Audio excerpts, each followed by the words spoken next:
दरम्यान महाराष्ट्रातल्या पाकिस्तानी नागरिकांना परत पाठवण्याच्या दृष्टीने आता तयारीने वेग घेतलाय। केंद्र सरकारकडून पाकिस्तानी प्रवाशांची यादी प्राप्त झाली आहे। त्यांना परत पाठवण्याची कार्यवाही युद्धपातळीवर सुरू आहे।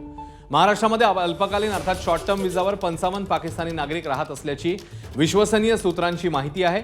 कोणताही पाकिस्तानी नागरिक 48 तासांपेक्षा अधिक काळ हा महाराष्ट्रात राहू नये याची काळजी घेतली जाते। या संपूर्ण प्रक्रियेवर देखरेख ठेवली जाते आणि जो कोणी अधिक काळ वास्तव्य करताना आढळेल त्याच्यावर कठोर कारवाई करण्यात येणार आहे।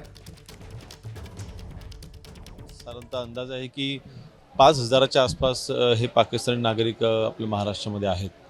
त्याच्यामध्ये हे लॉंग टर्म विजाचे जे आहे ते जवळपास आपल्याला साधारणतः 2800च्या आसपास हे लॉंग टर्म विजाचे आहेत आणि त्याच्यामधले काही 8-10 वर्षापासूनचे देखील आहेत।